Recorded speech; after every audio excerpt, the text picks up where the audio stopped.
Welcome to r/storiesaboutkevin, where it's hard to believe that people like this really exist. Our first post is by SilentJoe27. Kevin's actions are just precious. Obligatory on my mobile post, so please excuse formatting errors. Years ago, I worked with Kevin at a movie theater. Not too many people enjoyed dealing with him. He was grossly incompetent at his job. He would constantly make mistakes and mess up the till. If he joined me in cleaning the auditoriums after a movie let out, I would have him pick up the trash only while I swept. Or he'd spend 5 minutes sweeping one spot, and sometimes he'd still try to sweep. He would also talk constantly, whenever you want to talk or not. Mostly it was just incoherent blabbling, or it would just be a conversation about sports, cars, or girls. I'm not big into sports, I don't care about cars, and I'm gay, so that's 3 for 3 right there. He practically alienated the girls on staff with inappropriate comments. If you saw his Facebook page around that time, he was groping the what the heck. Our general manager had a hard time bringing himself to fire people, so there was no use complaining to him. And as a local theater, there was no HR. Things came to a head one day. I had already clocked out hours prior, but that evening I received a message from another coworker saying, "Hey, Kevin got fired. Enjoy." Curious to find out what happened, I checked in with several other coworkers who were on shift that night. Turns out Kevin had been working for the box office that night, and a customer, a heavy-set black woman, came up to the box and he called her Precious.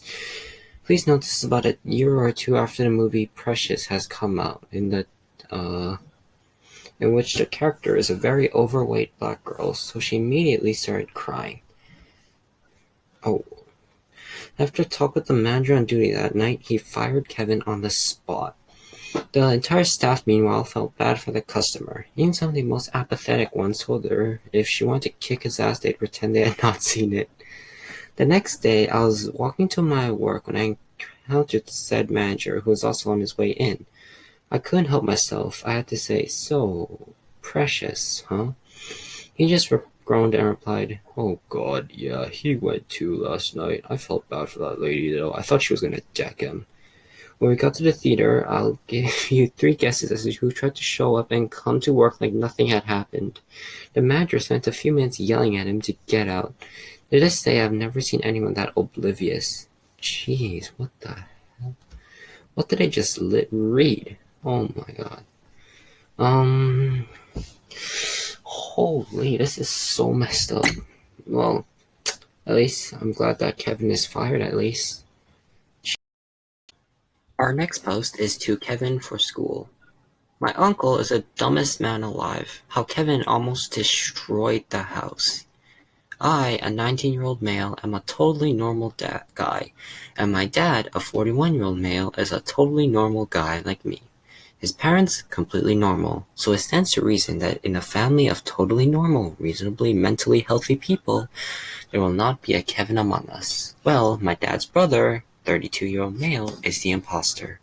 Buckle up for a long one, folks. Kevin stopped aging emotionally 20 years ago. My dad acts basically as Kevin's father, not his brother.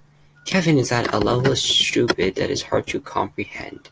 He doesn't do stupid things for the reasons some Kevins do. Most Kevins just do stupid things effing around and not thinking it through. Arguably, Kevin isn't logistically stupid. He just has a passion for endangering himself and others and going out of his way to do so.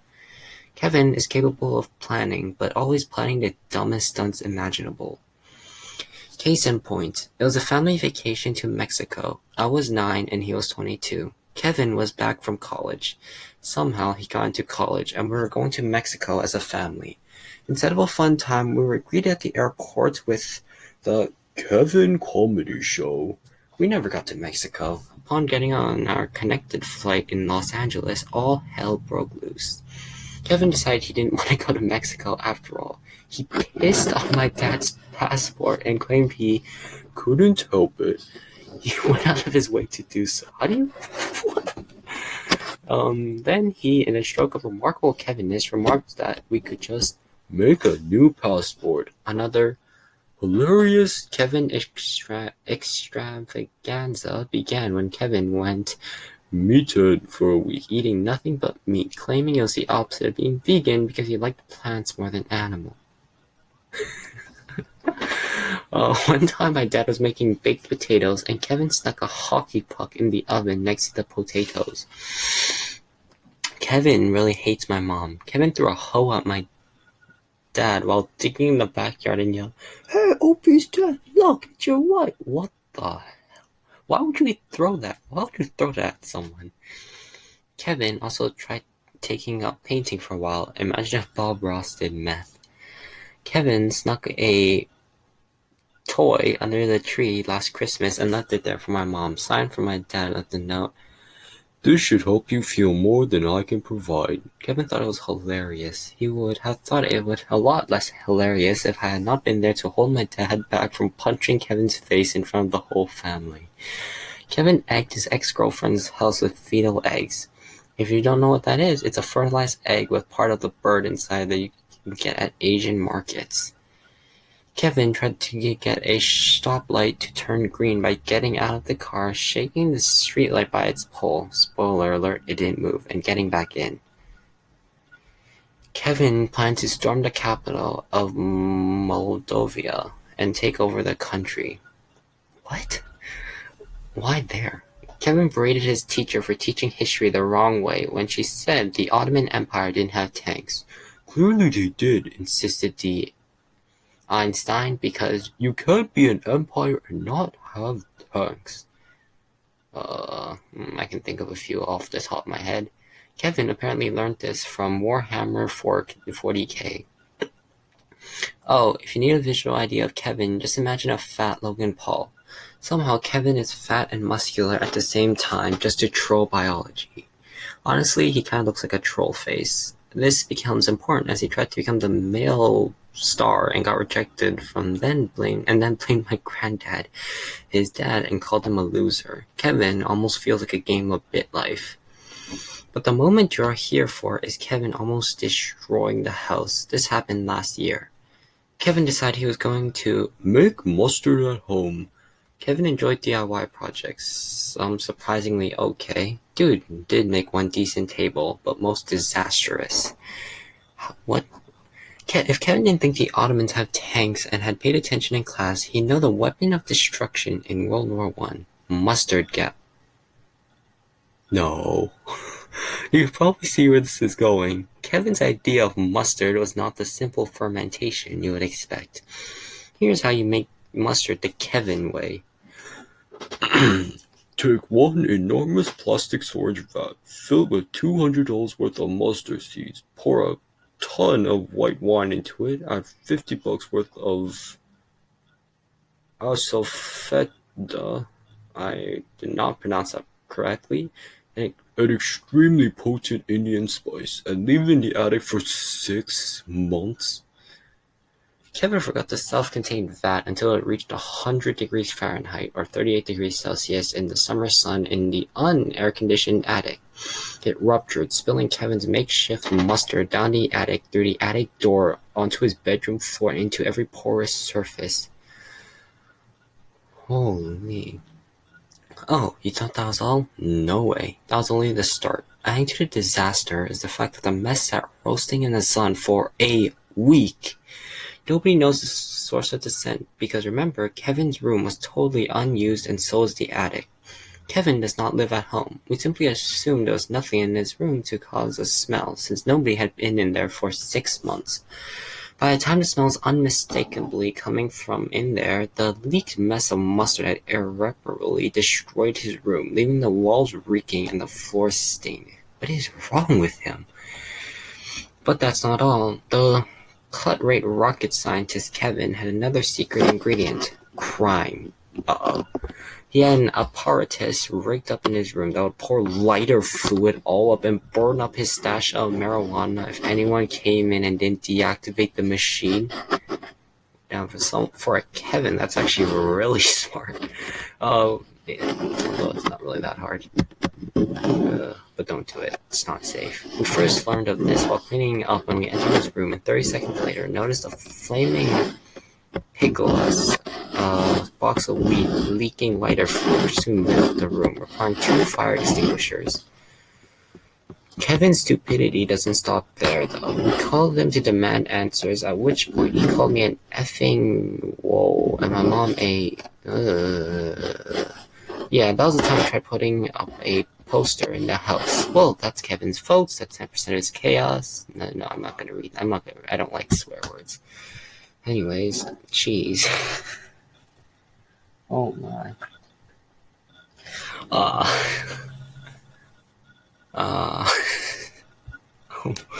Bro, for someone so stupid, he does actually. I mean, it's not. I mean, seriously, this guy is pretty stupid, though. I'm not gonna lie. Oh my gosh. First of all, that's not how you make mustard. Please don't try that. And if you're ever gonna do a DIY project, please be safe.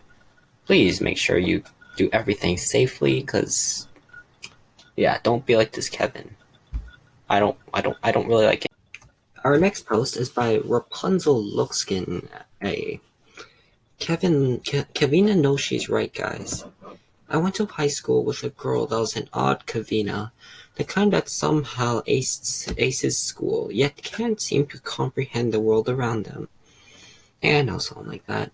She was also extremely unpleasant, and we somehow managed to get to classes together, somehow all through middle and high school, even though we were constantly about to rip each other's heads off. A couple of her incidents really stuck out in my mind. So, on one incident, she comes into class with a full face of makeup on. It's really poorly done, but I wasn't going to comment on it because that's an a-hole thing to do. But then she turns to me and asks me to give an honest opinion about how her makeup looks, like genuinely wanting all the good and all the bads. So I tell her that doesn't look good. Cue to her screaming, "That's so rude! I can do my makeup however I want to!" And I'm like, you asked? Our other classmate pitched in at this point to tell her she shouldn't be offended when she's the one who asked. She got huffy and turned away. A year later, we're in class and we have a substitute. Our regular teacher was in poor health, and one of her problems was that she had issues with her blood sugar. She would eat and drink something in front of her class, if her blood sugar levels were dropping, but wouldn't eat and drink otherwise, and expected us to do the same. I guess Kevina had a problem with this, loudly complaining to the substitute that it's so unfair how our teacher can eat and drink in class, but we can't.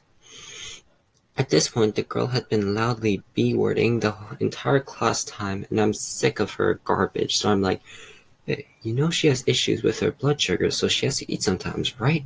This girl gets highly offended and exclaims, "That's not how it works. I have problems with my blood sugar, I know." I tried to explain that blood pressure and blood sugar are 2 different things, and she says, "I'm going to be a doctor. They're the same thing." Huh? As per the last time, other classmate chimes in, confirming my statement, and she is not having it. Basically pulls a "you're wrong, I'm right, shut up" sort of thing. I don't know what she's doing right now, but I hope she's not in the medical field. Yeah, I hope so too. I'd be scared if they don't know the difference between blood pressure and blood sugar. Whew. Anyways, it's a long day. Anyways, thank you all so much for watching this video. It's been such a long day. I know it's 9 o'clock for you. At least that's when I'm posting it.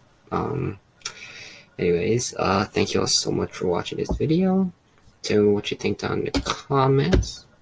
Please like and subscribe, and peace. Ooh. And peace out. Also, I can do my makeup however I want.